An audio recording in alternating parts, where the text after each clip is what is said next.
Good afternoon to everyone. So we will be discussing about design in terms of ultimate stress design. Ngayon, ang topic natin last time na naiwan is about design of singly reinforced beams. So within this lecture, ang gagawin natin ngayon is to solve yung dalawang problems na natitira natin last time. Ngayon, so for our third problem in our class module, we have free design wherein before tayo mag-start sa mga design problems natin sa reinforced concrete design or any design problems, kapag sinasabi natin na design yung mga problems, meron tayong dalawang klaseng design. So, dalawang klaseng design, we have free design and we have tied design. Kapag free design ang kino-consider natin sa problem, hindi tayo restricted to follow yung structural code in terms of dimensional limit. So kapag free design, ang broad concept lang nun is to find the area of steel reinforcement or the dimensions, but without limits or without restrictions in terms of NSEP.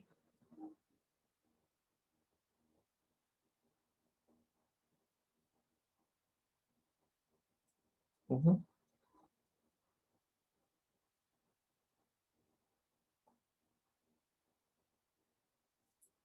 Ganun.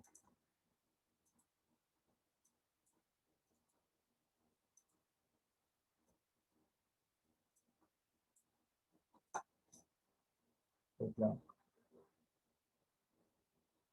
Anyway, so balik tayo.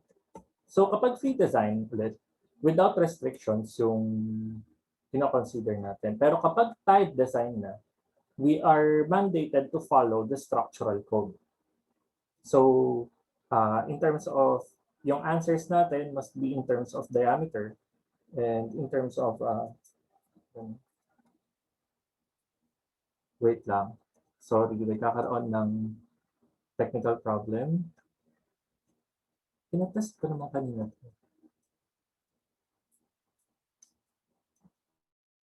Wait lang, I'm so sorry.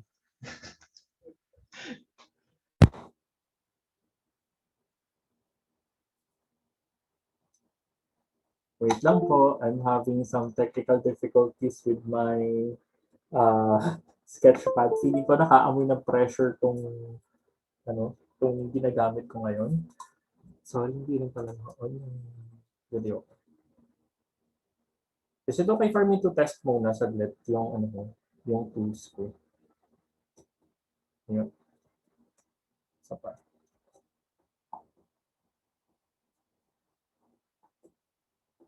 Okay, okay naman. Okay. So siguro let's continue. So I was saying hindi na tayo natapos dito sa ano. So within the design problems na we have in design subjects, particularly concrete or steel or any design course na makukuha ninyo, meron tayong dalawang type of problems. So we have free design and we have tied design. So kapag design problem naman talaga, basically, we are solving for the number of steel reinforcement or the reinforcement area together with the base and the nominal depth. So meaning to say, when we encounter design problems, ang sinosolve natin dito is yung mga physical attributes ng concrete beam natin, such as the area of steel, the base, and the nominal depth. Kung free design ang kinoconsider natin, kapag free design, without restrictions tayo. Meaning, kung free naman yung design, kahit hindi natin sundin yung standard spacing ng reinforcement, yung necessary concrete cover to protect the reinforcement, and yung mga any other physical limits na dictated by the structural code. Pero kung tied design tayo, kapag tied design yan, ibig sabihin, kailangan natin sundin lahat ng sections na ino-observe natin sa structural code. Now, in this particular problem, we will be solving via free design a simply supported rectangular beam 4 meters long to carry a dead load of 10 kilonewton per meter and live load of 10 kilonewton per meter. So in our particular problem, we will be solving for a simply supported beam with a dead load and live load of both 10 kilonewton per meter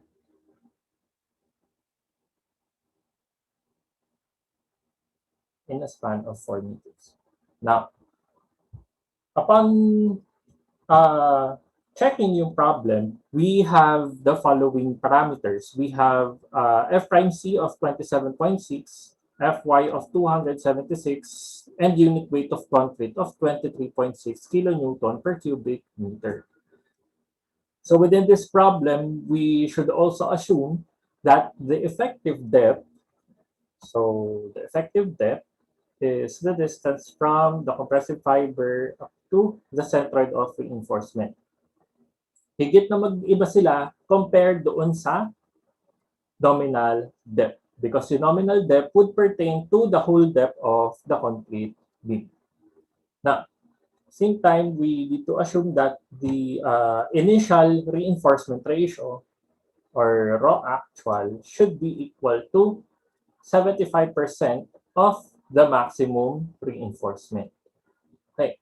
So, in this particular problem, hindi tayo binigyan ng dimension.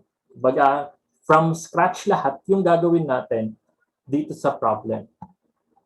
So, kung from scratch ang gagawin natin, ibig sabihin lang nun, ang given lang natin is yung forces. So, sa actual, ganito yung ginagawa natin talaga.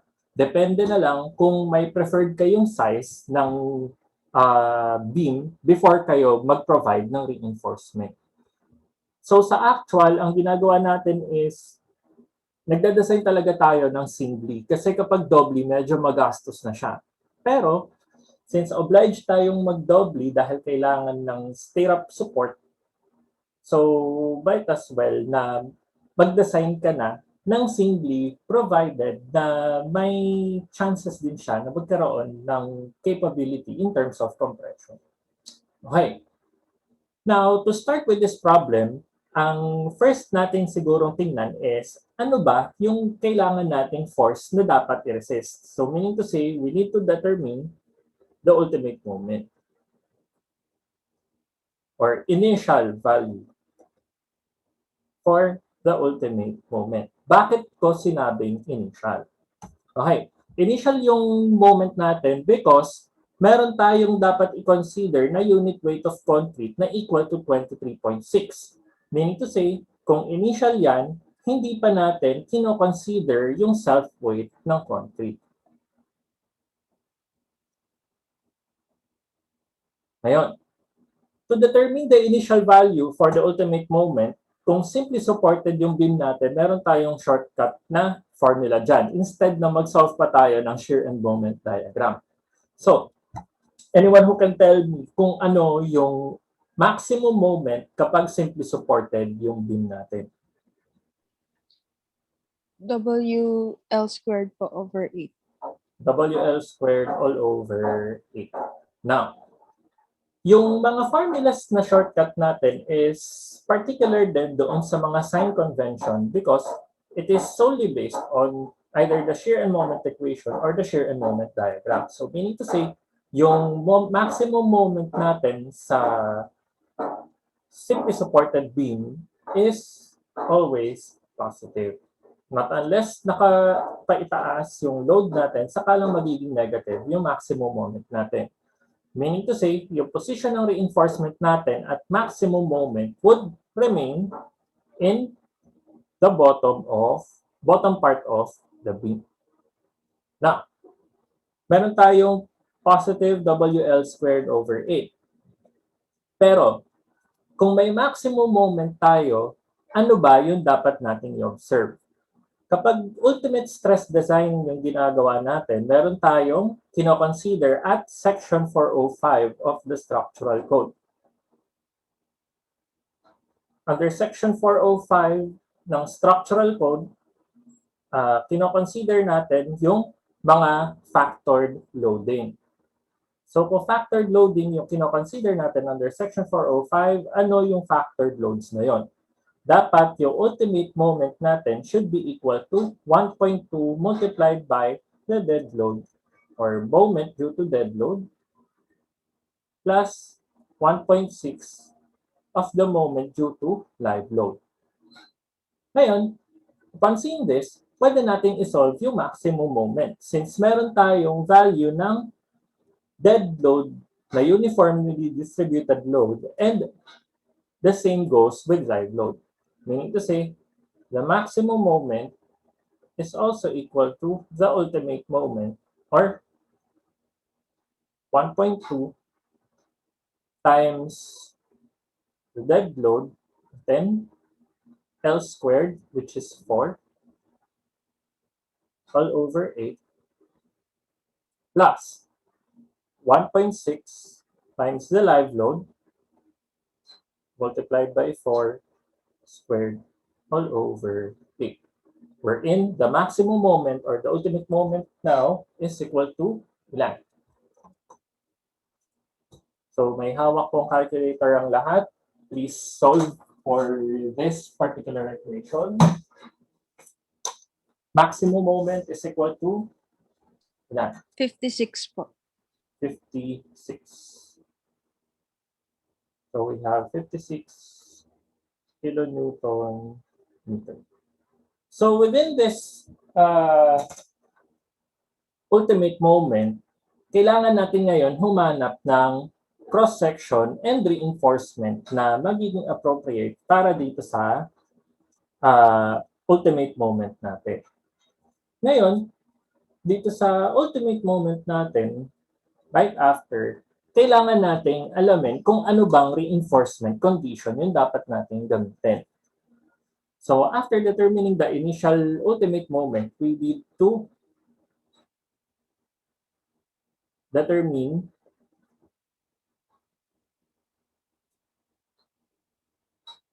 the reinforcement na dapat nating gamitin. Ngayon, hindi pala yung reinforcement. I'm so sorry. Ang kailangan nating tingnan is ma-determine if singly or yielding. It is important na ma-solve natin yung reinforcement condition para malaman natin kung may dapat ba tayong adjustments na gawin in terms of the actual compressive area. So to solve for that, alam na natin agad na yung concrete beam natin ay merong reinforcement at the bottom part. To say, kung isa-separate siya ng neutral axis, meron tayong dalawang parts in terms of compression and tension. Wherein,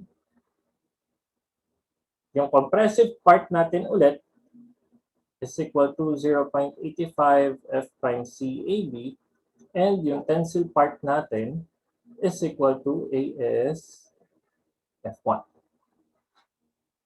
Ngayon, paano natin masosolve kung singly or yielding?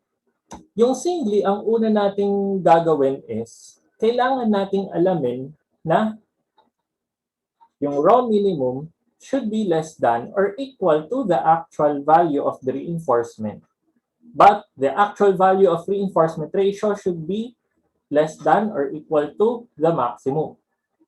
Yan ngayon yung initial assumption natin para malaman kung singly or doubly yung reinforcement condition.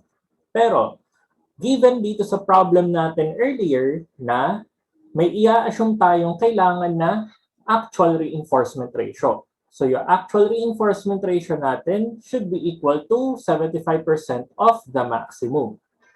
Meaning to say, kung ang raw actual natin is 75% ng maximum, ano agad yung assumption natin? Definitely, yung 75% ng maximum is less than the actual maximum. Ano yung po pwede nating ma-assume agad na condition dito? Since 0.75 ng raw max is less than raw maximum, therefore, anong reinforcement condition natin? Is this singly or doubly?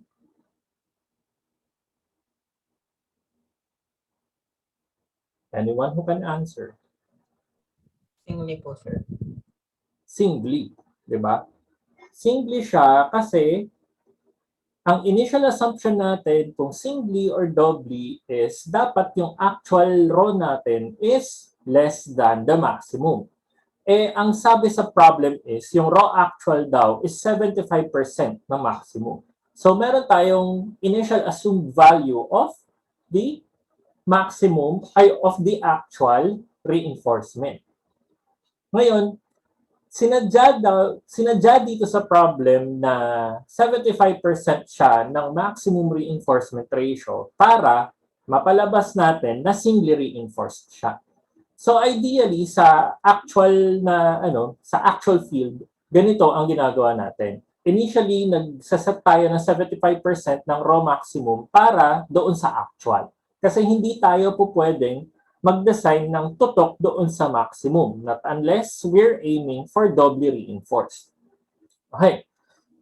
So ngayon, kapag dinedetermine natin yung maximum, ideally, ang condition natin is tension control.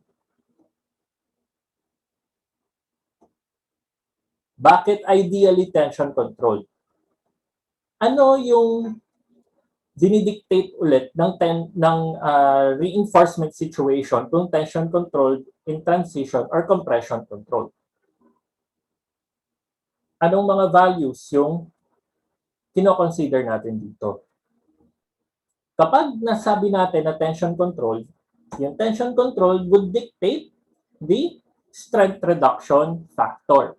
Now, kung tension controlled yung condition natin ng reinforcement, ano yung value ng phi? Or yung value ng strength reduction factor? We are just trying to recall. 90 po. 0.90 po. 9. Diba? Or 0.90. Kasi, kung transition yan, kung transition ang ginagawa natin, ang rho ay ang phi, mag-aano pa tayo, mag-interpolate pa tayo, di ba? Wherein yung phi is equal to 0.65 plus 0.25 multiplied by fs minus fy all over 1,000 minus fy. Aside from that, kapag tension controlled ang kino-consider natin, pwede rin natin sabihin dyan na yung net tensile strain ng steel would reach 0.005 above. Ngayon, yan yung tension control. Kailangan nating ma-reach yung maximum na net tensile strain para doon sa maximum na reinforcement ratio kapag nagde-design tayo. Kasi nga, ang design convention natin kapag reinforced concrete beam is ideally tension control. So, kung ideally tension control yan, bukod doon sa strength reduction factor, pwede rin natin sabihin na yung raw maximum now would be equal to Di ba meron tayong term na nag-iiba dyan? Let's say this is 0.85 F prime C beta 1 all over Fy. Kapag tension controlled, ang raw maximum is equal to 3 over, ilan to? Is it 3 over 8 or 3 over 7? 8 po. 3 over 8 po. 3 over 8. Kasi kapag in transition to, ang raw maximum natin would just be 3 over 7. Since kapag transition, ang yield strength or yung net tensile strain rather ng steel is equal to 0.004. Now, solving for raw max, pwede natin sabihin na this is equal to 3 over 8 multiplied by F prime C. F prime C natin is equal to 27.6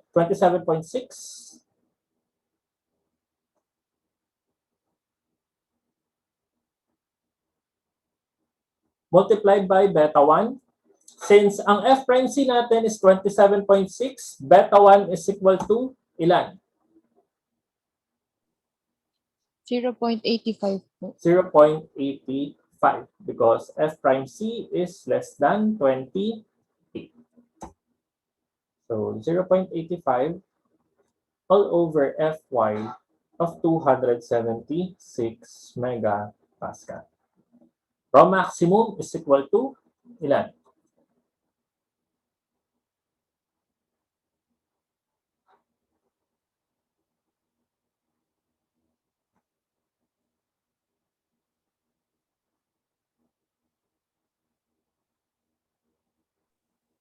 0.027.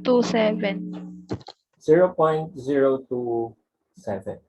Now, when we have raw maximum, sa problem natin, we need to assume that the raw actual is 75% of the maximum value of raw. So 0.75 multiplied by 0.027 is equal to ilan?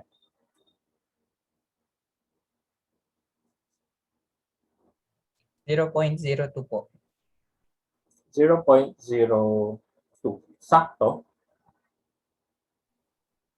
0.2025 po. Sige, i-ano natin yun, 0.0203. Okay, so upon solving for the actual value of the reinforcement ratio, ang next nating gagawin is to determine if the actual is greater than the minimum. Kasi kailangan natin tingnan, baka mamaya yung minimum value of steel reinforcement ratio pala yung dapat natin gamitin. So, kung magsasolve tayo ng raw minimum, meron tayong dalawang solutions for that or dalawang formula na prescribed by the code.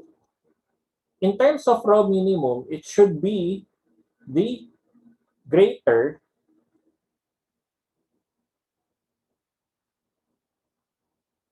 of either 1.4 all over Fy or 0.25 square root of F prime C all over F1. Ngayon, medyo madali na natin makukuha to because meron naman tayong Fy and F prime C. Wherein, sa first equation natin, meron tayong 1.4 all over 276 or equal to ilan?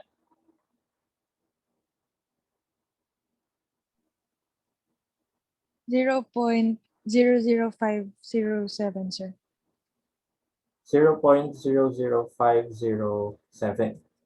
And yung next value natin na 0.25 square root of 27.6 all over 276 na equal to ilan? 0.00476. 476. So, Ang kailangan natin is yung greater of the two. Therefore, the value of raw minimum now is equal to 0.00507. Ngayon, nasatisfy ba natin yung initial equation? So, nasatisfy natin na yung raw minimum is less than the actual, but the actual is less than the maximum.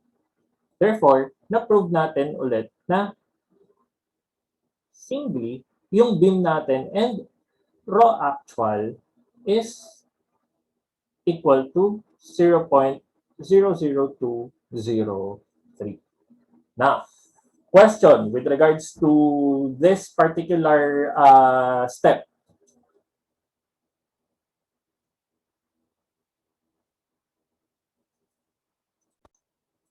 Tatanong ba na, Sir, bakit hindi transition ang gagawin natin?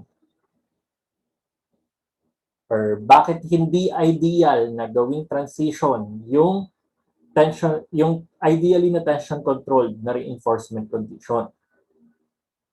Okay.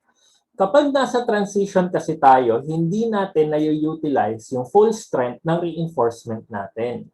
So therefore, at the same time na yung structure natin na beam is ideal to resist flexural stress. Yung flexural stress natin ay nakadepende sa tensile capability ng material natin and yung resistance to resist yung flexure. So ideally talaga na tension control kapag beam ang dinedesign natin. Pero kung compressive yung member natin like yung column, kailangan yan compression control. Or kung stirrups yung dinedesign natin, kailangan in terms of shear yung control natin. Now, kung yung raw actual natin is equal to 0.003, ano na yung po pwede natin gawin dito? Now, ang next natin po pwedeng gawin is to determine the cross-section.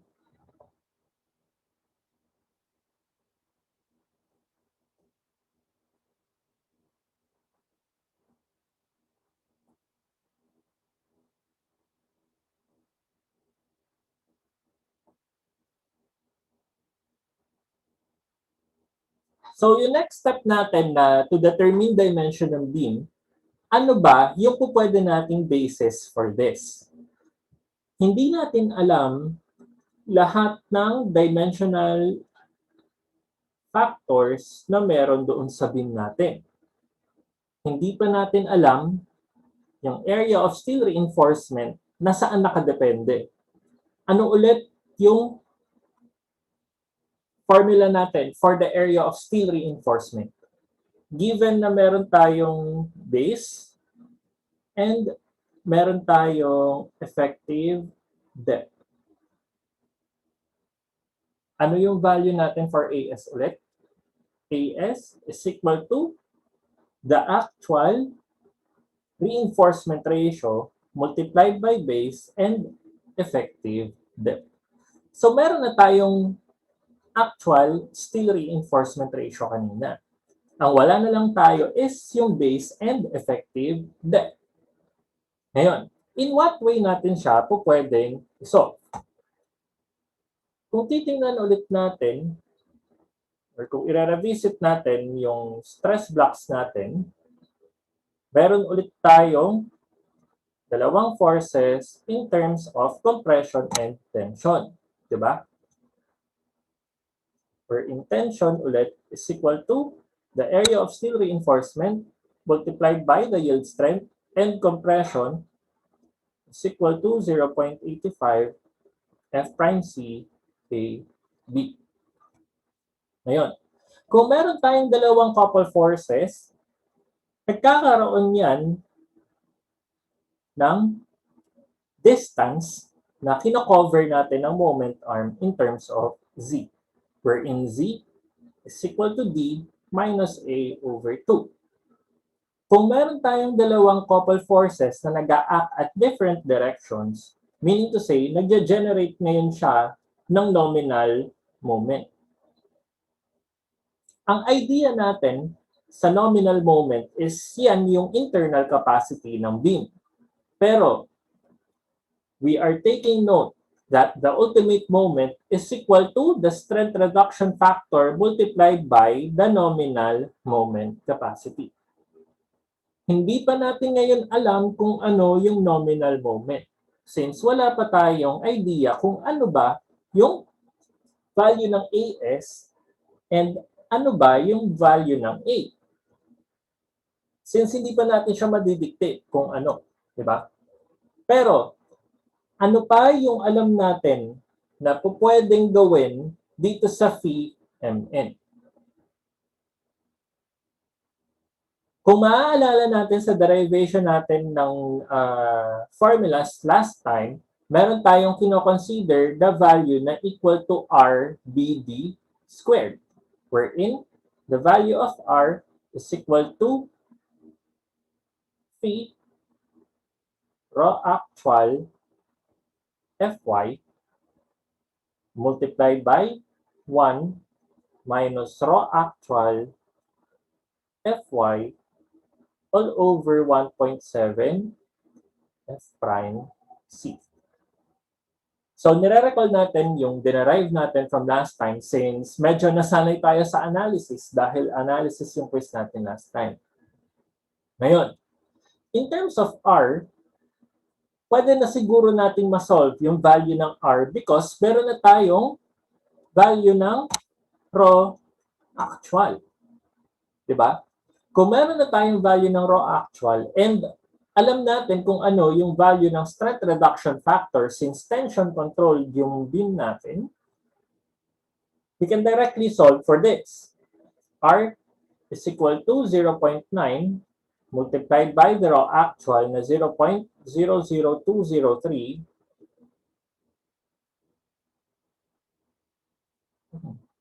00 ba? 02 pala, sorry. Pero nagtataka ko na medyo maliit. Ay, medyo malaki yung value ng, ay, discrepancy ng values natin. So, balik tayo. Ang rho actual natin, I'm so sorry, is equal to 0.0203.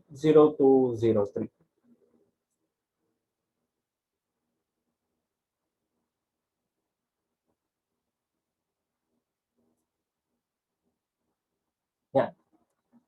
After natin makuha yung rho actual, pwede na natin siyang i-equate into R. Ang R ulit natin is yung design ratio. Wherein yung design ratio is important na hanapin in terms of design. Kasi mas madali siyang gamitin kung naghahanap tayo ng bakal or dimensions.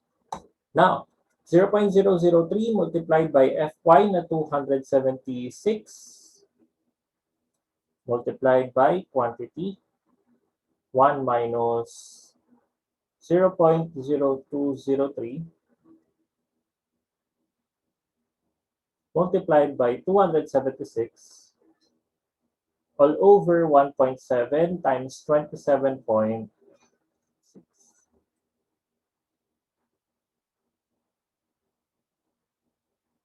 Now, the value for R is equal to ilan?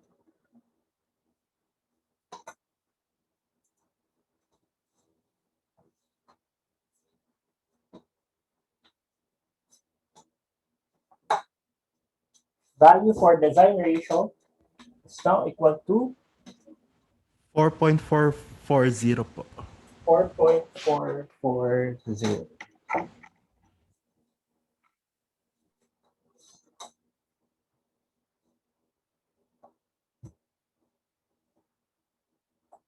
Yung design ratio natin is in terms of megapascal. Now, ano yung naging importance ng value ng R? Yung importance ng value ng R is kailangan nating ma-solve yung BD squared in terms of the ultimate moment. Ngayon, kung meron tayong value ng R, we can already tell that mu is equal to 4.44 BD squared. Ano yung na-solve natin na ultimate moment earlier? Alam natin na yung ultimate moment is equal to 56 kilonewton meter as prescribed earlier. Ito yung 56. Now, equating yung 56 in terms of the units na given doon sa value ng R, so kailangan maging times 10 raised to 6 Newton millimeter yung ultimate moment natin. So this is now equal to 4.44 BD squared. Kailangan natin kuhanin yung value ng BD squared para makuha din natin at some point kung ano ba yung specific value or specific individual value for both B and D. Now, BD squared is equal to, so try natin, meron tayo 56 times 10 raised to 6 divided by 4.44. So meron tayo 126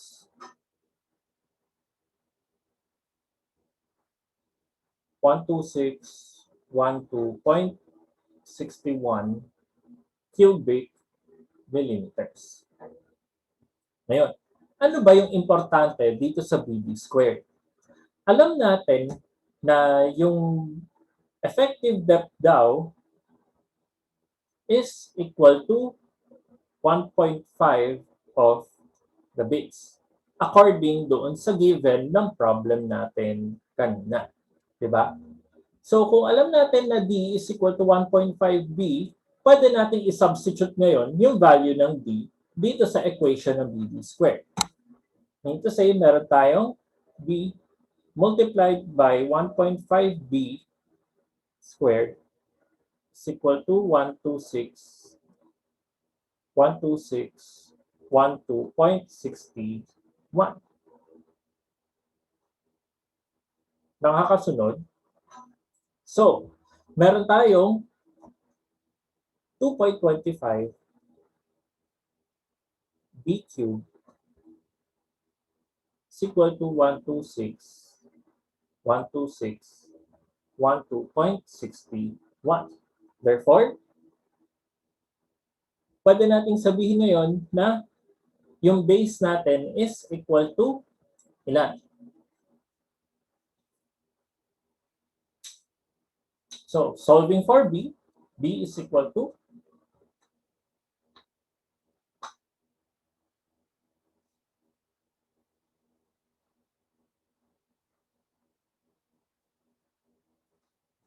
meron tayong 126.12.61 divided by 2.25 and then cube root.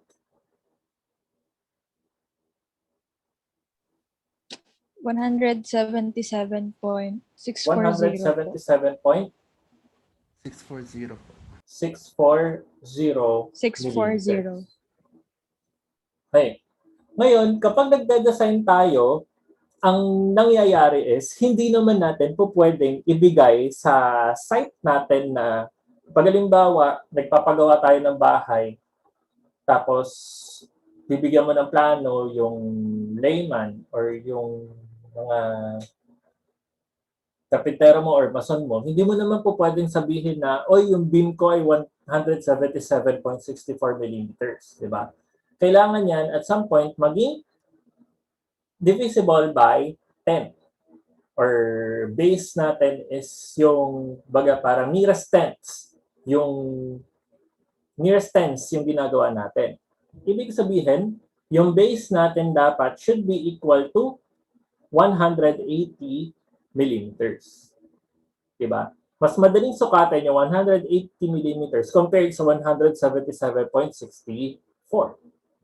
Now, ibig sabihin din, yung effective depth natin is equal to ilan?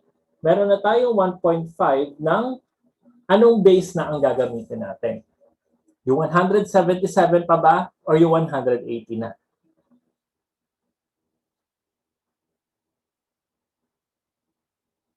Okay, in terms of computation natin, Kung meron na tayong bagong value ng B, ano dapat yung gagamitin ko for the effective depth? Effective depth now should be 1.5 ng bagong base natin na 180. So, effective depth now is equal to 270 millimeters. Tapos na ba tayo dyan in terms of dimension? Yung effective depth na ba, yung isa sa mga final answers natin? Alam natin na yung base is already the final answer para sa base niya. Pero yung effective depth ba, yan na ba yung actual depth ng concrete beam natin? Hindi pa po. Hindi pa po. Anyone who can answer? Ito na ba yung final depth ng beam natin? Yung effective? Hindi pa po, sir. Di pa po, Hindi. sir. Di ba? Bakit siya hindi? Kasi yung effective depth natin is the distance from the compressive fiber hanggang sa centroid ng reinforcement natin. So therefore, hindi pa natin alam kung ano yung nominal depth. Yung nominal depth ngayon is yung actual depth ng beam. Wherein, yung nominal depth is equal to the effective depth plus yung concrete cover natin. Yung concrete cover natin, base sa problem earlier, is equal to 50 millimeters from the center of reinforcement. Okay? Kung from center of reinforcement yan, definitely, ito yung gagamitin natin. Pero kung from surface tayo, ang gagawin natin is D plus 0.5 ng bar diameter plus concrete cover.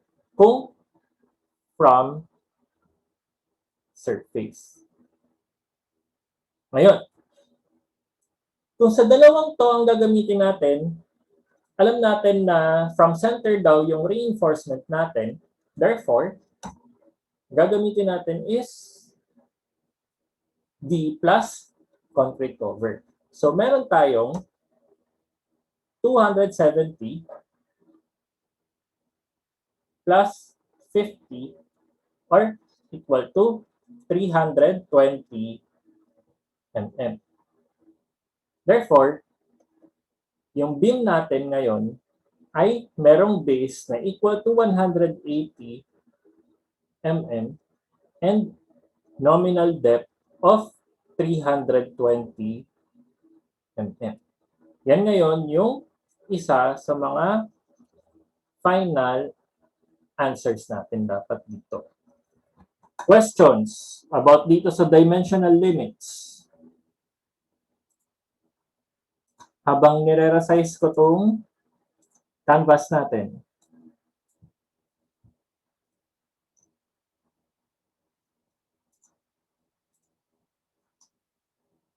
Questions regarding sa paghahanap ng dimensions? Or kung may any other route kayo na naisip para makuha itong dimensions natin. Sir, paano po ulit malalaman kung from center or from surface po ulit? Okay. So, yung nasa structural code na binibigay, kapag from surface yung na-consider natin, yan. So, yung nasa NSCP, ang binigay nila na concrete cover is from surface of reinforcement. Ngayon, kung paano malalaman in terms of problem, ngayon sa problem given siya. Given na dapat nilang sabihin na either from center or from surface. Kasi kung walang sinabi, kapag walang sinabi na from center or from surface, ina-assume agad natin dapat yon na from center. Okay? Kapag walang binanggit ulit, from center yon. Kapag may binanggit na from center, definitely from center yon. Or kapag may binanggit na from surface siya. Okay? Questions po, sir. pa? Thank you po.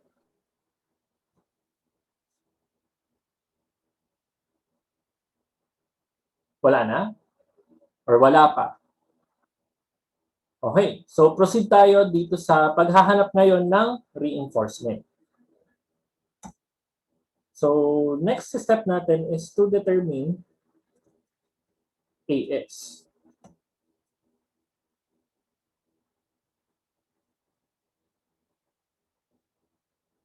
Now, ngayon, sa paghahanap ng AS, pwede na nating mahanap ngayon yung value ng steel reinforcement natin. Given na meron na tayong value ng base and effective depth. Meron tayong base na 180 mm and effective depth na 270.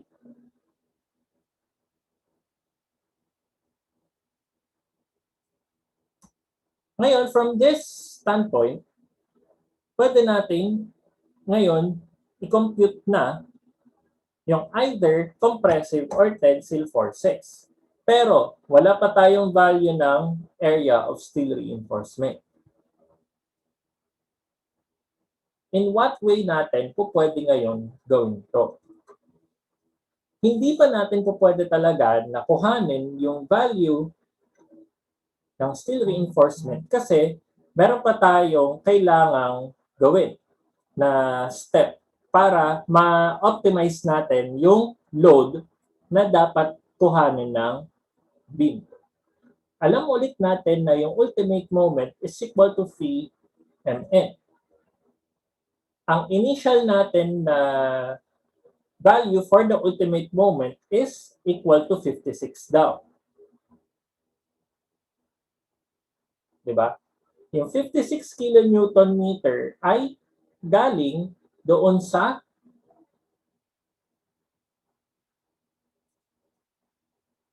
simply supported beam natin na may dead load na equal to 10 kilonewton per meter and live load na equal to 10 kilonewton per meter din.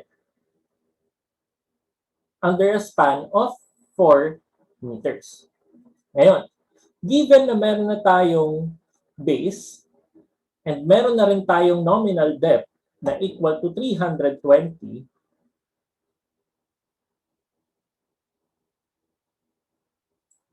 ano yung po pwede nating kuhanin if meron tayong unit weight ng concrete na equal to 23.6 kilonewton per cubic meter. Ano ngayon yung pwede nating kuhanin? Given na merong unit weight yung concrete natin. Ano pa yung sa tingin nyo na kulang doon sa load natin, doon sa 4 meter span? Yung self-weight po ng concrete. Yung self-weight ng concrete. Ibig sabihin, yung weight ng concrete natin is kailangan pa nating isolve and include dito sa concrete beam natin. So, meaning to say, yung ultimate moment natin ay mag-iiba na.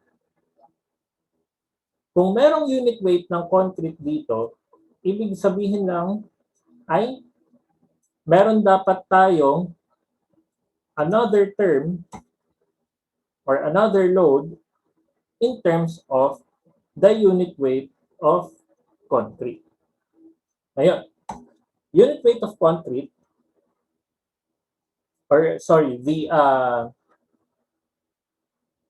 self-weight of concrete is equal to the unit weight of concrete multiplied by the area of the beam, or equal to 23.6 kilonewton per meter multiplied by 0.18 meters, which is yung base, and yung nominal depth, which is equal to 0.32 meters. Weight of concrete is now equal to ilan?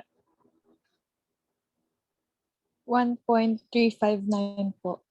1.359 kilonewton per meter.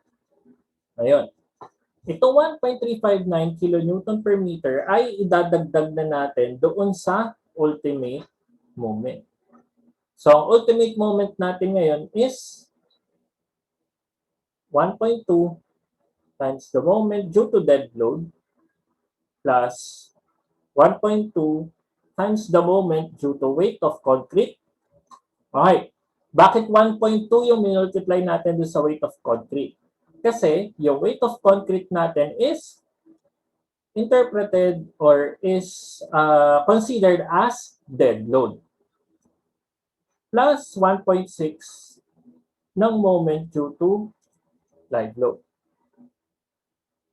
So, within a given formula, yung simply supported span natin, ang moment daw na maximum is equal to WL squared all over 8. Now, MU is equal to 1.2 times 10 times 4 squared all over 8 plus 1.2 multiplied by the weight of concrete na 1.359 times 4 squared all over 8 plus 1.6, then yung moment due to live load.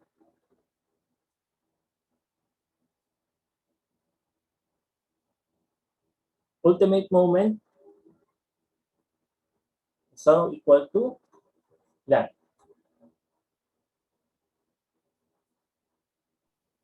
59.262 po. 59.262 kilonewton kilonewton meter rather. So makikita na malaki yung difference between 56 and 59.262. Baga may excess ka pa, may sobra ka na 3.262 kilonewton meter na moment na kailangan mong i-resist given na may additional weight ng concrete. Ngayon, paano natin isa-solve ngayon yung bakal? Alam natin ulit na yung MU is equal to phi mn. Wherein yung phi mn can also be interpreted as R B D squared. Diba? Taking note ulit na yung value ng R or yung design ratio natin is equal to phi multiplied by rho actual multiplied by Fy multiplied by 1 minus rho actual times Fy all over 1.7 F prime C. Ngayon, kung meron tayong value ng R, meron din tayong malalaman na value ng Fy dyan. Same time, meron tayong value for rho actual. May rho actual tayo na nakuha kanina. Kaso, hindi na natin siya pwedeng gamitin as basis because initial value lang siya. Kung initial value lang siya, kailangan nating maghanap ngayon ng bagong value for the actual value of the reinforcement ratio. Since magbabago din ngayon yung value ng R, since iba yung value ng BD squared, paano natin ma-consider na magbabago yung value ng R? Okay, balik tayo dito sa problem natin kanina. Nakakuha tayo ng initial value ng R na equal to 4.44 megapascals, di ba? Ngayon, yung 4.44 megapascals natin, ang nakuha nating base is 177.64, which is different from the 180 millimeters na gagamitin natin para doon sa pagkuha ng actual reinforcement ratio. Kaya, definitely, yung 180 millimeters ngayon, iba yung makukuha nating value ng R. So, itry natin. Same time din na yung ultimate moment natin ay nagbago. Na yung 177 mm na nakuha nating base earlier is given na 56 kilonewton meter ang ginamit natin na ultimate moment. Now, try natin ngayon. Meron tayong 59.262.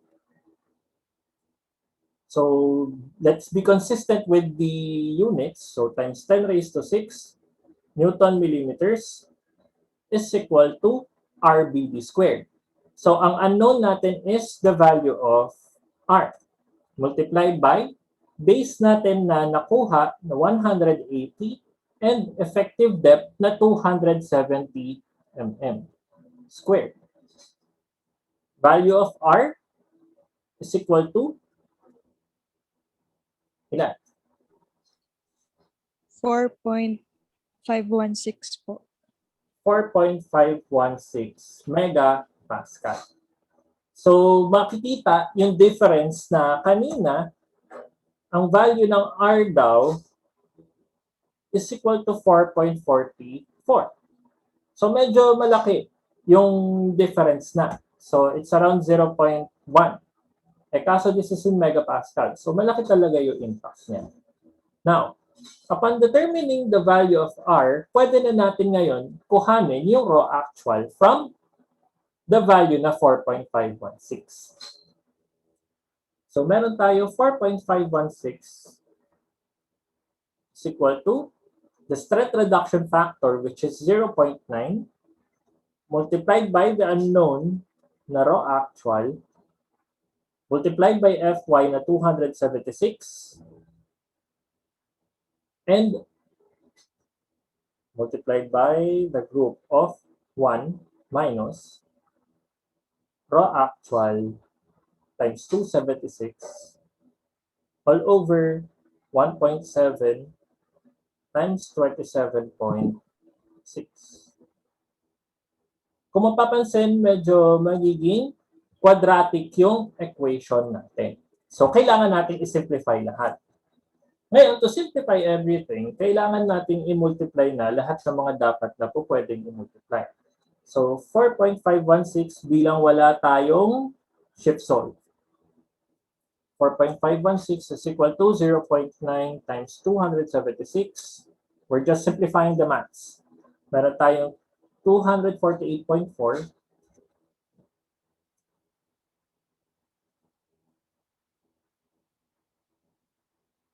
raw actual multiplied by 1 minus. Meron tayong 276 na i-divide natin by 1.7 times 27.6. So, meron tayong 5.88 to raw actual. Ngayon, further simplifying yung maths natin, meron tayong 4.516 is equal to 248.4 raw actual minus. So, meron tayong 5.822 na 882 rather, na i-multiply natin by 248.4. So, 1461. Meron tayong minus 1461.089 raw actual square. Further simplifying this quadratic equation, meron tayong makukuha na 1461.089 raw actual squared minus 248.4 raw actual plus 4.516 is equal to 0. Ngayon, to solve for raw actual, ano ulit yung kailangan natin gamitin? Since meron tayong quadratic equation,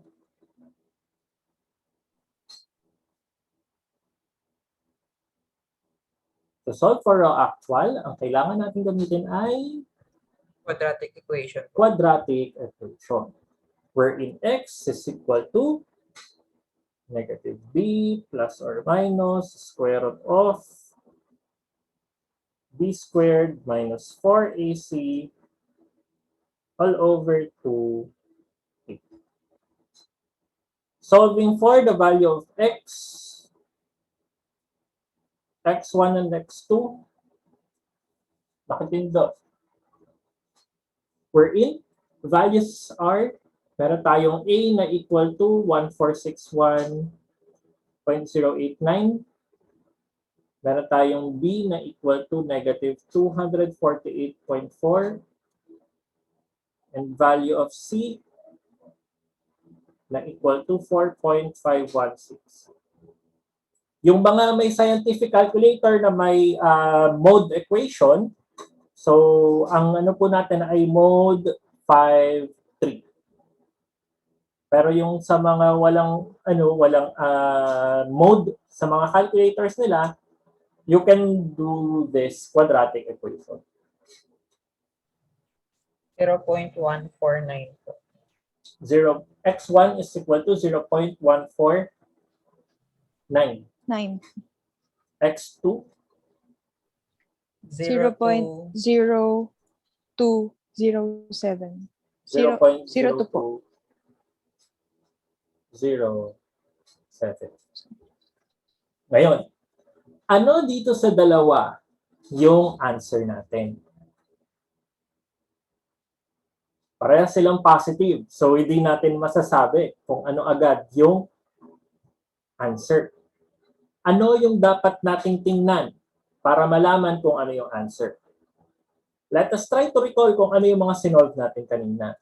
May sinolve tayo kanina na raw minimum and raw maximum. Wherein, yung raw minimum daw is equal to 0.005. Yan natin. Balik tayo kanina sa taas. 507 and yung raw maximum is 0.027.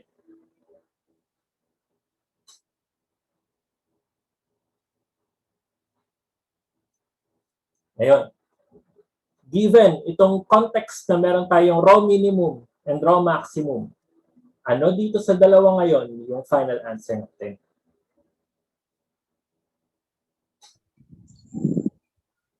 Minimum. Ano dito sa x1 or x2? X sub 2 po. Yung x sub 2. Bakit yung x sub 2? Siya po yung in between ng minimum and maximum. Okay. So, definitely yun. Tama yung answer kanina na dapat yung x2 ngayon natin yung gagamitin natin as raw actual. So, raw actual therefore is equal to 0.0207. Kanina, ang raw actual natin is 0.0203 as far as I can remember. So, medyo tumaas kung mapapansin ninyo. Ngayon, kung gumamit kayo ng shift solve kanina, merong dalawang answers dyan. So, itry nyo lang kung may shift solve yung calculator nyo. Doon sa shift solve, may term na, teka lang makikita siguro dito sa video. Let's say, may itatype lang ako sa calculator. 2x is equal to 500. 2x plus 152 siguro. Teka lang mag-stop share muna ako, then papakita ko lang yung sa calculator. Yung sa view ay speaker view. So, maki-check. Ngayon, sa calculator, let's say nag-input tayo ng numbers. Sorry, naka-mirror ba? Kailangan, isaset ko ulit yung video ko na hindi naka-mirror. Yan. Okay. So, kapag nag-shift solve ka, kung nag-input ka ng equation, merong lalabas na solve for x. Yan. Nakikita ba sa screen? Yes po, sir. Yan. Kapag nagsa-solve for x tayo, may random number na nasa ibaba. Yung random number na nasa ibaba is yung na-solve mo na x from the earlier times na ginamit mo yung calculator.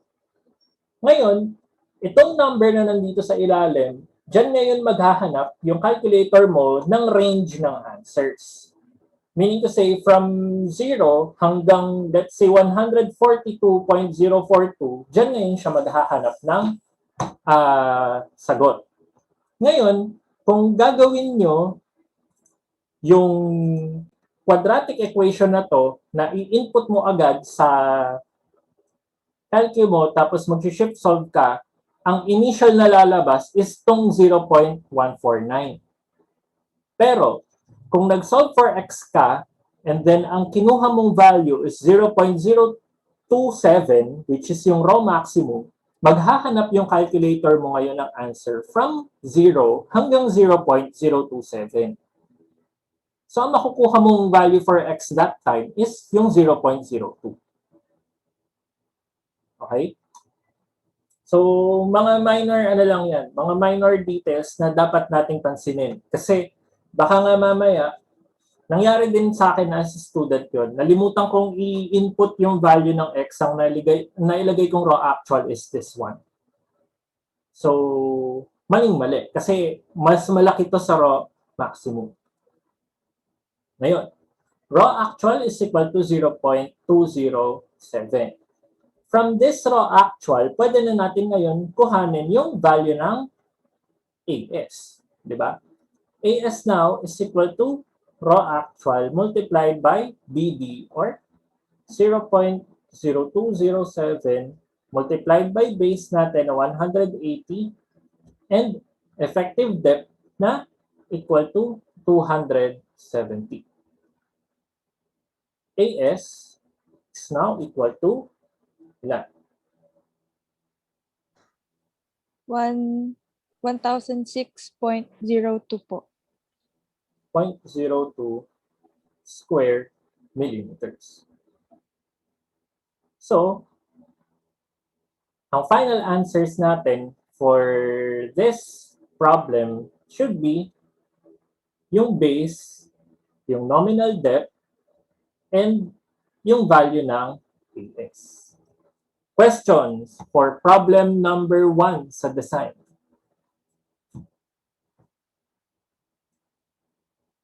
So, nakakonsume tayo ng 1 hour na isang problem lang ulit. Questions? Clarifications? Or violent reactions? Sir, ako po, clarifications lang po. Hmm. Di ba po kanina, sir, sinabi niyo kapag po, usually po pag column, yung classification niya po is parang, hindi po pala parang, compression controlled. And then, pas pag beam po, tension controlled. Hmm. Kailan po malalaman, sir, if gagamitin yung transition? Yun po, sir. Yung transition, hindi natin talaga siya ginagamit sa design. Kino-consider lang natin siya kung analysis na, kapag innate na, o kaya halimbawa na-install mo na yung reinforcement mo.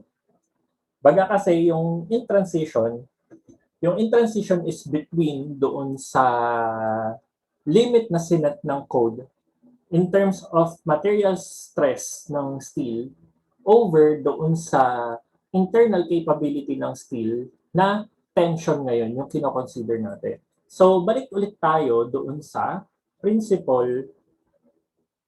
Teka. Maghanap tayo ng ibang part. Yan. So, kung maaalala ninyo yung ginawa nating derivation sa pagkuha ng strength reduction factor, meron tayong kino-consider na boundaries ng value. Let's say, meron tayong 0.9 and meron tayong 0.6. 0.65 rather. Ngayon, itong particular na set na to, meron tayong kino-consider na value na 1,000 Fs and Fy. Yung transition natin kasi is between Fs and 1,000. Ngayon,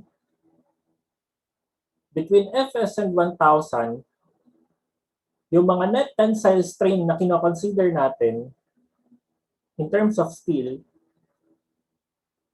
ay 0.005 yung maximum ng steel natin in terms of tension control. Pero kapag transition natin kasi,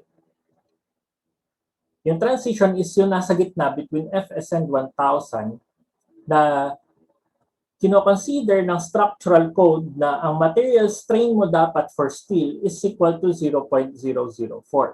So between 0.004 and between 0.005 ngayon, yung kino-consider natin in transition na dapat mag-yield yung bakal the same time na masaserve pa rin niya yung purpose niya na mag-resist ng tension. Yun lang yung principle ng transition. Ngayon, in terms of design, hindi natin talaga dapat gamitin yung transition. Kasi, kung pwede naman nating ma-maximize yung net tensile strain na equal to 0.005, gawin na rin natin. Kasi, itong 0.005 na to would result to the most efficient section.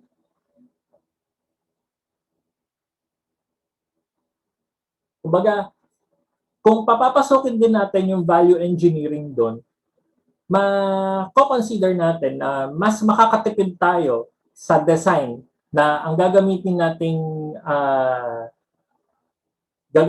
condition is tension control compared doon sa transition natin i-base yung design. Bakit? Paano rin natin masasabi na mas matipid yon? Kung mapapansin natin yung value ng raw maximum,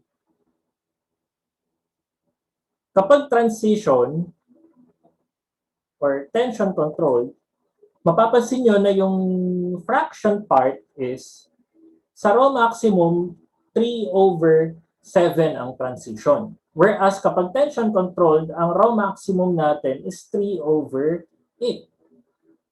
Meaning to say, mas konti yung bakal na kailangan mong gamitin kapag tension controlled compared kapag transition na yung gagamitin mong basics. Nakukuha. Yes po, sir. Yun. Kasi parehas din naman sila ng term na F prime C beta 1 times 0.85 all over Fy. Parehas yan eh. Pero kung mapapansin ninyo, mas onti yung kailangan nating bakal kung tension control compared sa transition. Yun. Questions pa?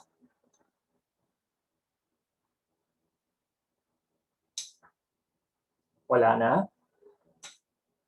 Okay. So proceed tayo dito sa next problem. So, kanina medyo naglalag behind tayo kasi at some point, hindi natin alam kung ano yung mga dimensions eh. Pero, dito sa next problem natin, ang problema lang naman natin is tied design yung problem.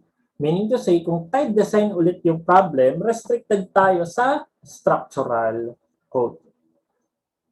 So kapag tied yung design natin, kailangan nating hanapin yung spacing para sa reinforcement and ano ba yung gagamitin nating ideal na bar diameter. Okay. So in this problem, given the properties of concrete beam,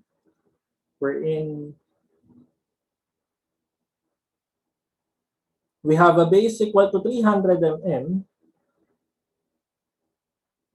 effective depth of 540,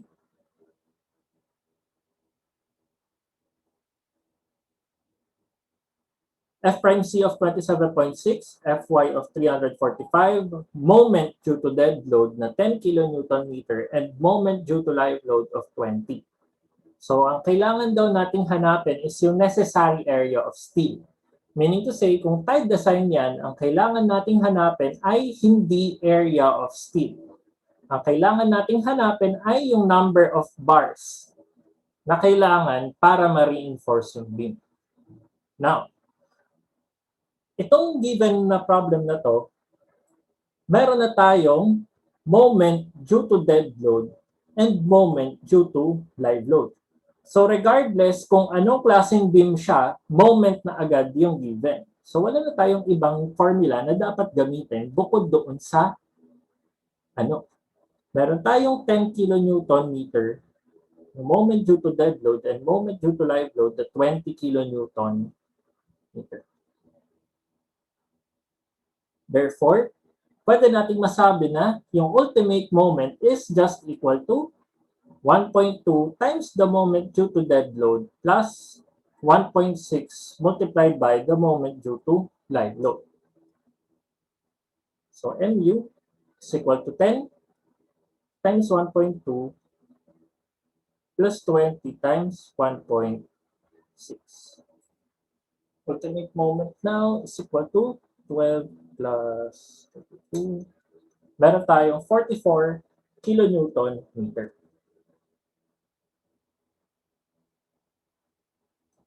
Ngayon, after solving for the ultimate moment, paano natin or in what way natin po pwedeng kuhanin ngayon yung reinforcement? Given na may dimensional limits na tayo. Mu is equal to Pmn or can also be related as R BD squared. Diba? So, kagaya nung sa earlier the problem, we need to relate the ultimate moment to the value of R. Before natin hanapin yung value ng R, ano bang mga factors yung dapat nating hanapin muna? In terms of R, ang R daw ay nangangailangan ulit ng strength reduction factor multiplied by the raw actual multiplied by Fy multiplied by the quantity 1 minus raw actual Fy all over 1.7 F prime C. Anong ulit value ng strength reduction factor ang ginagamit natin kapag design?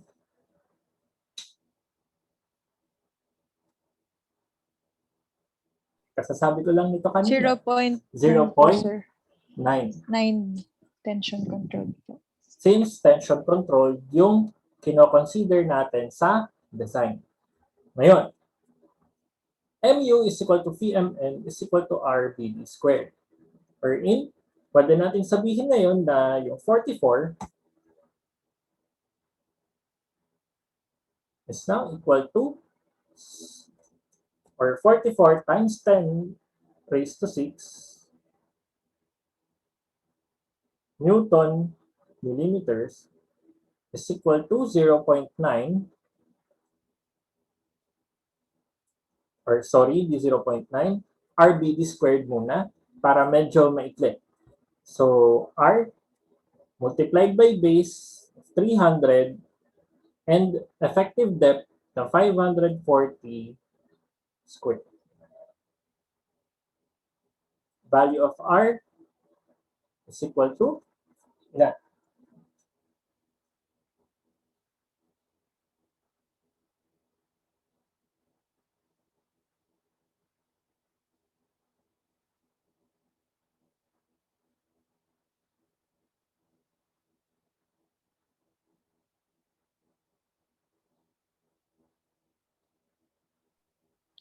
$0.503 po.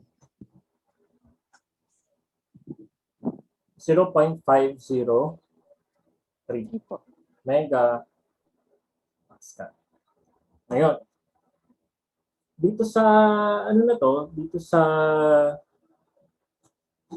given na R, pwede na tayo mag-solve ng actual reinforcement. Okay, so solving for actual reinforcement, 0.503 is equal to 0.9 raw actual multiplied by Fy natin na 345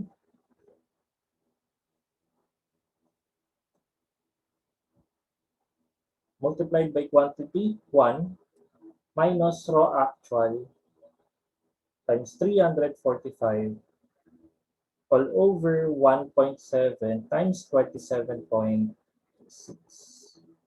Tama ba? No, 27.6. Ayan. Okay. So, simplifying ulit yung maths natin. Ayan. Simplifying yung mga maths natin. So, 0.503 is equal to 0.9 times 345. 310.5 po. 310.5 multiplied by 1 minus, so meron tayong 345 divided by 1.7 times 276, 27.6. So meron tayong 7.353. Teka lang, parang may kulang dito. Yun, raw actual. Multiplied by 1 minus 7.353.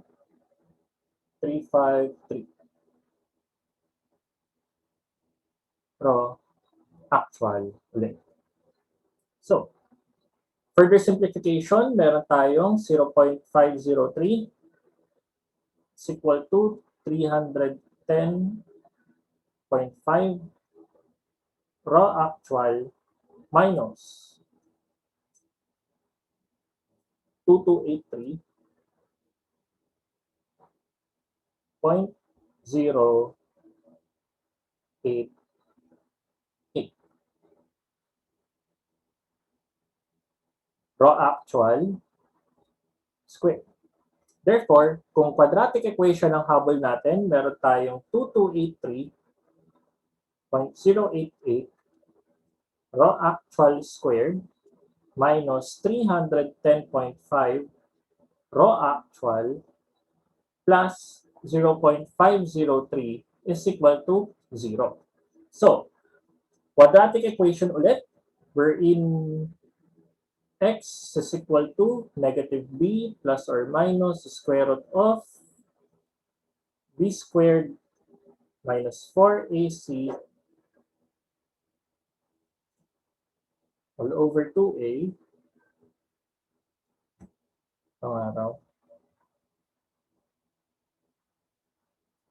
Wherein values of a, b, and c are as follows.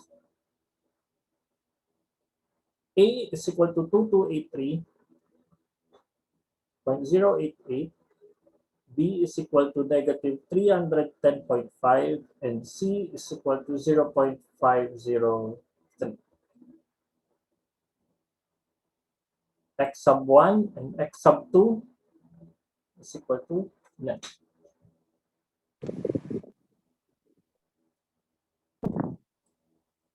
$0.134 po sa X sub 1 po. 0.134 and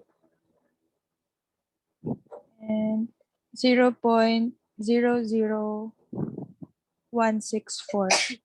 164 for X sub 2. Ngayon, hindi pa ba natin malalaman kung ano yung value ng raw actual, or malalaman na natin siya agad?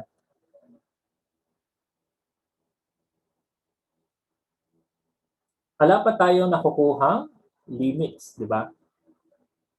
Pero kahit wala tayong makuhang limit, may idea na tayo kung saan ba dapat nagre-range yung value ng raw actual. So, feeling natin, maglilin tayo towards this particular value na 0.00164. Therefore, pwede natin sabihin na yung raw actual is 0.00164. Ngayon, ano na yung next natin kailangan gawin?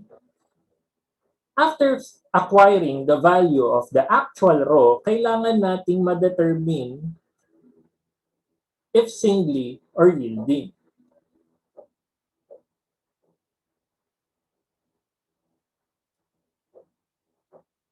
Ngayon, Sir, excuse me po. yes. Sir, pwede po bang pataas po ng screen po? Sige. Sir, yung 310.5 times 7.353 po, hindi po ba 2283.107 po? Teka lang, i-check ulit natin. 7.353. Oo nga, no? Okay, gets. Kasi na-diretso ko.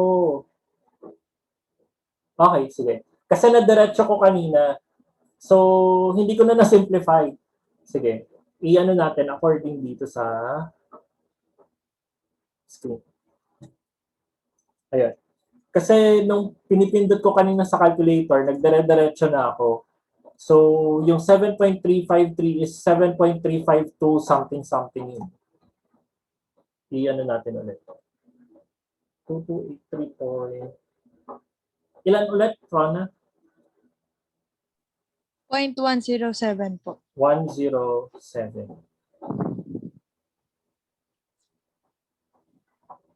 Okay. Baki-check if may impact dito sa X1 and X2.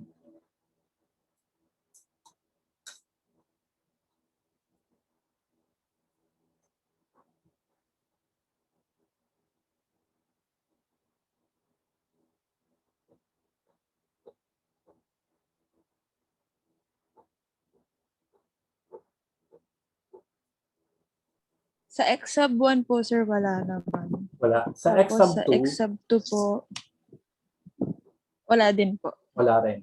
Okay. So, sige, iyan natin. So, assumed value natin for raw actual is yung 0.00164. Kasi kung napapansin natin sa mga previous na nasa-solve natin ng maximum, hindi naman talaga siya tumataas ng 0.0, ay ng 0.1. Hanggang 0.0 something lang siya. Pero i-check pa rin natin kung ano ba yung within range. So, determine natin if singly ba yung bin natin.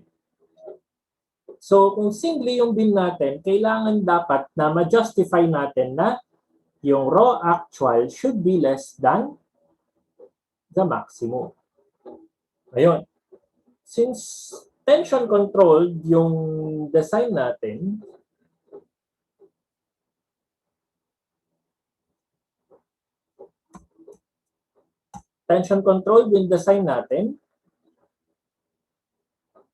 ang value ng raw maximum natin ulit is equal to 3 over 8 multiplied by 0.85 f prime c beta 1 all over fy. Therefore, masasolve na natin siya agad. Raw maximum is equal to 3 over 8 multiplied by 0.85 times f prime c na 27.6 beta 1 na equal to, okay, beta 1 ulit is equal to 0. Ilan? Kung 27.6 yung f prime c natin, beta 1 is equal to 0.85. Since yung f prime c natin is less than 28. So, meron tayong 0.85 ulit divided by fy na 345. Raw max is equal to ilan? 0.0217. 217. 0.022 po. Ay, okay na po. Ayan, Sige okay po. na yan. So, okay na yan. So, yung makikita natin, kung nakuha natin yung raw maximum, within range yung raw actual. Diba? So, yung raw actual natin is less than the raw maximum. Therefore, singly yung beam natin. Pero, meron pa tayong isang metrics na dapat nating i-check. Kailangan din nating i-check kung design principle yan, kailangan nating i-check na yung raw minimum should be less than the actual value, but the actual value, di ba? Kung naaalala to, kailangan din nating gawin or i-compare na yung minimum should be less than the actual. Sige, tapos na tayo dito sa singly part. Kailangan na lang nating alamin kung yung raw minimum ba is less doon sa actual. So, paano natin gagawin? Sa raw minimum ulit, meron tayong dalawang equation. Meron tayong 1.4 all over Fy and meron tayong 0.25 square root of F prime C all over Fy. Diba? Ngayon, i-check natin to. Whichever is greater, yun ngayon yung raw minimum. So, determining raw minimum, meron tayong 1.4 all over 345 and meron tayong 0.25 square root of 27.6 all over 345. Now, solving for A and B, yung letter A natin is equal to ilan? 0.00406 po. 406. Letter B, 0.00381. 381. Therefore, ano yung raw minimum dito sa dalawa? Yung A po. Yung letter A. So, whichever is greater daw, yung gagamitin natin na raw minimum. So, 0.00406. Ngayon, ano yung mapapansin? Yung raw actual natin is equal to 0.00164.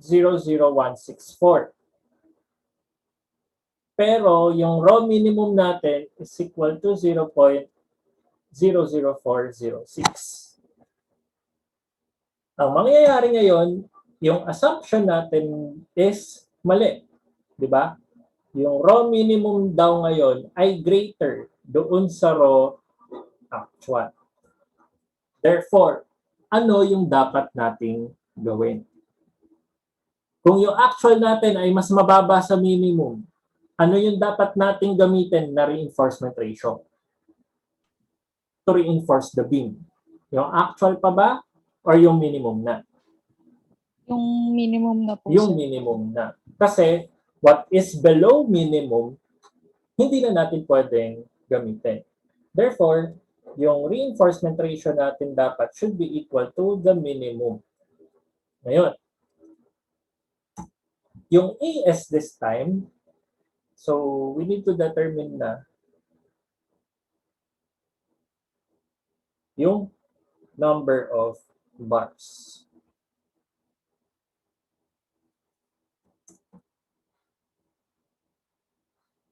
So to determine yung number of bars, kailangan muna nating i-acquire yung value ng area ng steel. Area of steel now is equal to rho BD. Wherein, yung actual na gagamitin daw natin na rho is yung minimum na. Since naging greater yung minimum doon sa actual. So, meron tayong 0.00406 multiplied by base na 300 and effective depth na 540. So 300 by 540. Therefore, area of steel is equal to Ilan? 657.72 po. 7.72 square millimeters. Ngayon, hindi natin alam kung ilang bakal ba ang gagamitin kasi hindi natin alam kung anong bakal yung dapat doon sa bin natin. Ngayon, para ma-fulfill natin kung anong diameter ba ang gagamitin, ano ba yung ginagamit natin muna sa actual? Okay. So sa actual, ang ginagamit natin na reinforcement kapag tensile or flexural ang ginagamit, kapag main bars, ang ginagamit natin is 16 mm diameter pataas. Kapag stirrups, pwede tayong gumamit ng 10 mm saka 12 mm diameter. Wherein, yung 10 mm ginagamit lang natin kapag ang main bar natin ay 12 mm hanggang 32 mm. Yung 12 mm diameter kapag 36 mm above. Ngayon, minsan, yung iba gumagamit ng main bar na 12 mm diameter.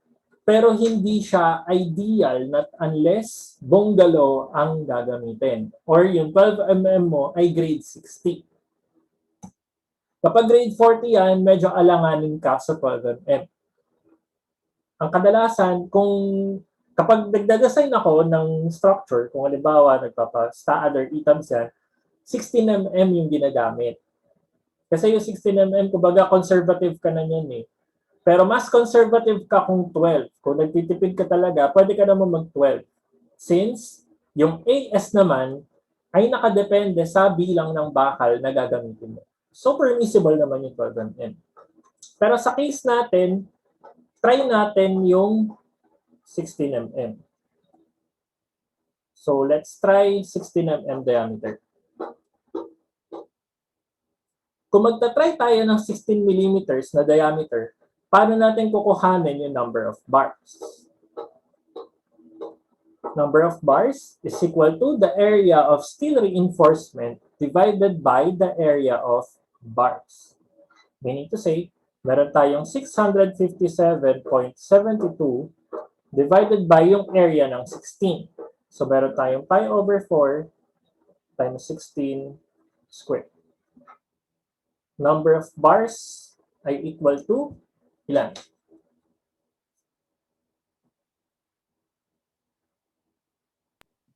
3.271 po. 3.271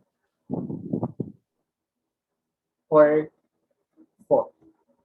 So meaning to say, yung number of bars is equal to 4 16 mm diameter. Initial yan. Kasi kailangan nating i-comply yung spacing. Okay, habang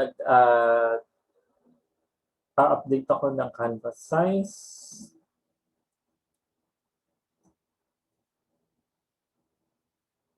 Okay.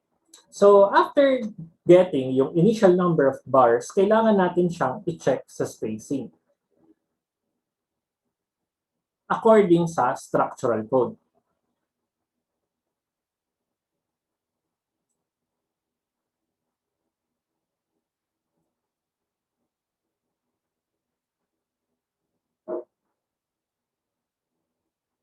Yan. So, kailangan natin i-check according doon sa NSCP specs. According sa structural code sa section 425.2, we need to compare yung spacing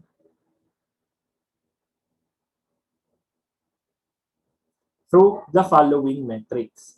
Yung spacing natin, kailangan natin i-compare doon sa list ng either 50 mm or diameter of reinforcing bar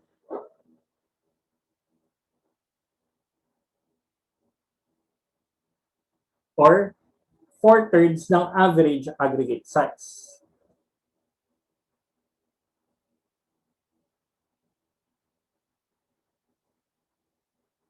Ngayon, yung spacing natin, so meron tayong 50 millimeters, meron tayong diameter ng reinforcing bar, tapos meron tayong 4/3 ng aggregate size. So yung diameter ng bar natin, meron na tayo niyan. Meron tayong 16 millimeters. Yung 4/3 ng aggregate size, ano ba yung kadalasan natin ginagamit ng aggregates? Kung job mix. Ano ulit yung difference between job mix and design mix? Yung design mix, ginagamit natin yan kapag bumili tayo ng concrete sa batching plant. Kung job mix, yan yung on-site hinahalo yung konkreto natin. Ano yung kadalasan natin ginagamit na aggregate size? Meron 1 tayong inch half po, sir. inch, meron tayong 3/4, meron tayong 1. 1 inch, di ba? Yung 1 inch natin is around 25 millimeters. So, therefore, meron tayong 4/3 dapat ng 25 or equal to ilan? 33.333 po. 33.33. Pero sa case natin, since hindi tayo pwede maglagay ng decimal point, and then kung spacing, ideally, dapat divisible by 5, ang spacing natin dito sa 4/3 ng aggregate size should be 35 millimeters. Ngayon, yung sa actual setting natin, yung spacing natin dapat is around 35 millimeters. Ito naman ideally yung talagang sinusunod. Bakit? Kasi ideal na sinusunod to para ma-optimize mo yung spacing ng nasa ilalim ng concrete beam. Paano ba natin ginagawa yon? Ginagawa natin yon, so yung naituro ko sa building design to last time, pero i-recall natin ulit. Kapag meron tayong bars, let's say yung 4 na 16, kailangan daw natin i-optimize yan under a 300 mm na base. So according sa structural code, ang necessary na concrete cover is 40 mm from surface. Yan yung concrete cover for exposed structures. Hindi naman din sinabi kung embedded ba yung structure natin, pero kung wala namang sinabi na nasa ilalim siya ng lupa, i-assume natin siya as if exposed siya sa environment. So, yung concrete cover natin is 40 millimeters. So, ibig sabihin, dito pa lang, meron na tayong 40 sa dalawang sides na nabawas. So 300 minus 80, meron na lang tayong 220 millimeters na pupwede sa spacing natin. Ngayon, bukod dito sa 220, meron pa tayong dapat tingnan. Dapat nating tingnan yung diameter ng mga reinforcements ko. Ang diameter ng reinforcement natin is 16 millimeters, di ba? Doon sa 16 millimeters, meron akong 4 na bakal na present.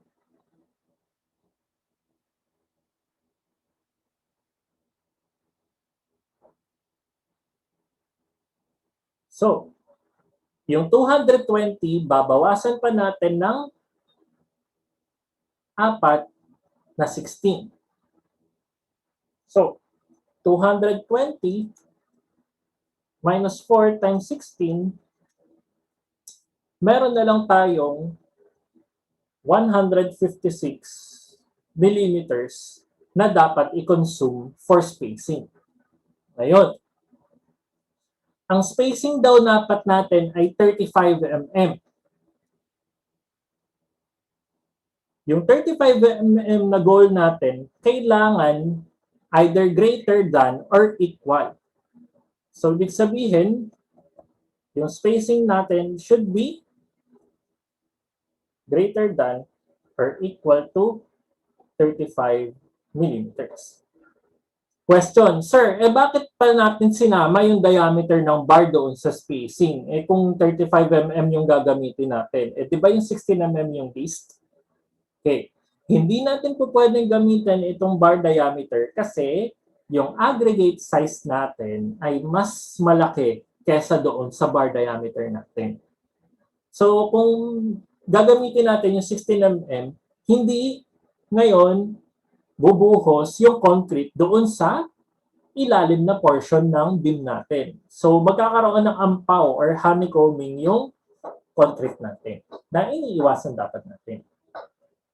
Now, paano natin kukuhanin ngayon yung spacing? Ilan na lang yung natitira? So, ang natitira natin ay tatlong slots for spacing. Ibig sabihin, yung tatlong spacing natin is equal to 156 millimeters. Therefore, S is equal to ilan? 52 po. 52 mm. So, ulitin ko lang, yung 40 mm from surface ng concrete cover ay makikita yan sa NSCP. So, kung yung spacing natin is 52 mm, greater ba siya sa 35? Yes. Therefore, kung ang spacing natin is 52 mm, optimal na gamitin yung 16 mm na bakal. Therefore, sa final answer natin, yung number of bars natin is for 16 mm diameter. Or di siya number of bars. Ang final answer dapat natin ay AS, since steel reinforcement ang hinahanap, AS is equal to 4 16 mm diameter. Questions?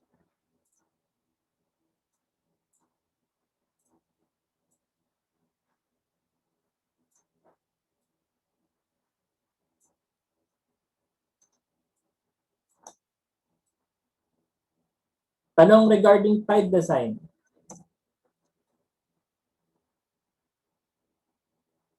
So, sir, saan po ulit nakikita yung mga specifications sa dimensional limits? So, kung maaalala natin yung handouts natin doon sa building design, sinort ko na para sa inyo yung specification in terms of dimensional limits sa concrete. So, i-check nyo yung modules nyo ulit doon sa BD, tapos pwede nyo na ngayong i-incorporate dito sa RCD yan.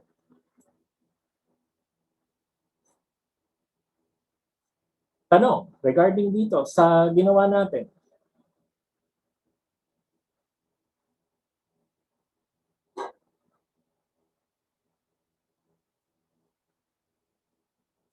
Wala?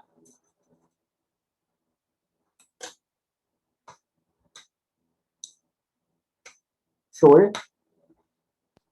Sir, Oh, go. ano po, tanong ko lang po ulit po itong sa ano po, yung 50 millimeters push in diameter for reinforcing bar. Tsaka po yung sa, ano po ulit yung 50 mm, sir? Ayan. Yung 50 mm, given lang siya ng structural code na limit para doon sa spacing. Wala namang necessary na sinabi si NSCP kung ano yung 50 mm. Basta sinet niya na ang spacing dapat should be the least of the following. Yun. Okay po, Kumbaga, sir. parang Okay ang po. limit mo ay 50 mm. Pero the rest ay kailangan mo nang hanapin. Yung diameter ng bar yung hindi ideal na gamitin. Kasi nga, what if mas maliit yung diameter ng bar ko kaysa doon sa diameter ng aggregates? Yun. Okay po, sir. So, Thank you po. ang ideal talaga is 4/3 ng 25 mm, which is 33.33 or 35. Tanong pa?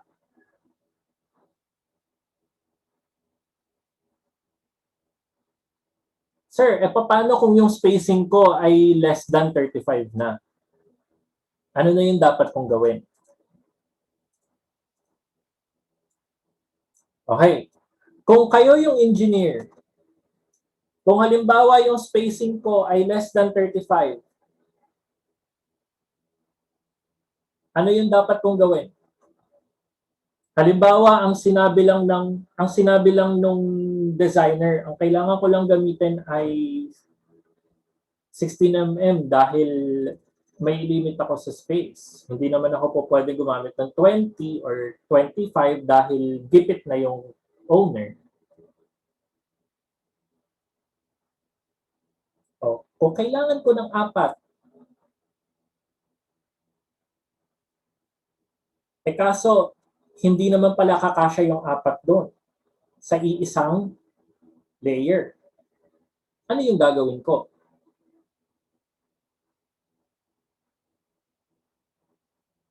Let's say ito yung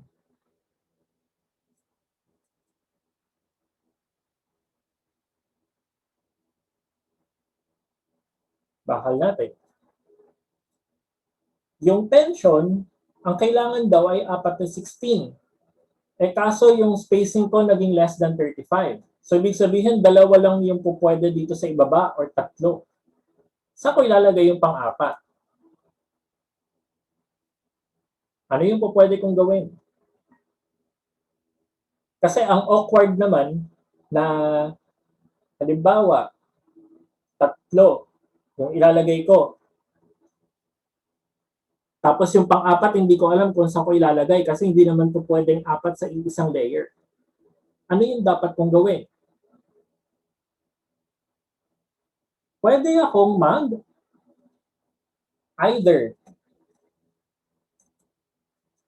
either mag-bundle ako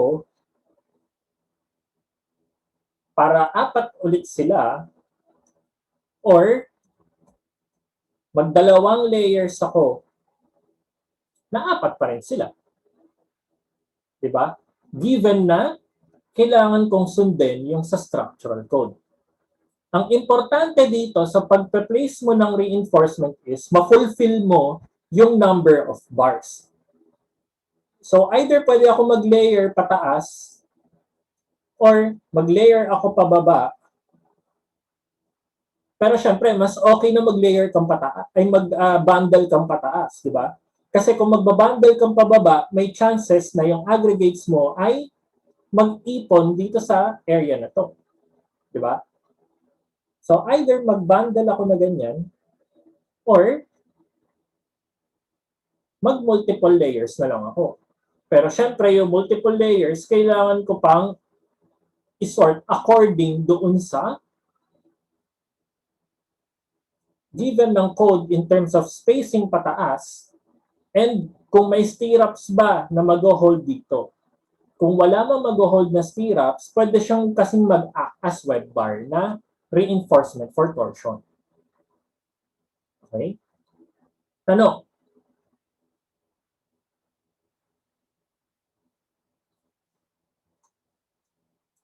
Wala na? Or wala pa? Wala pa po ulit, sir. Wala pa po ulit. Okay. So, kung ganun din, ang next class ulit natin is Wednesday. Tapos, ang topic natin would be doubly reinforced. So, itong lecture na to ulit will be uploaded via YouTube. And itong lecture natin na ginawa earlier, itong lecture pad natin, would be given sa classroom na rin. So kung wala nang tanong, let's declare this class dismissed and ingat po tayo sa mga bahay-bahay natin. So thank you and ingat ulit. Thank you po. Thank you po, sir. Thank you po, Thank sir. you po. Thank you po, sir.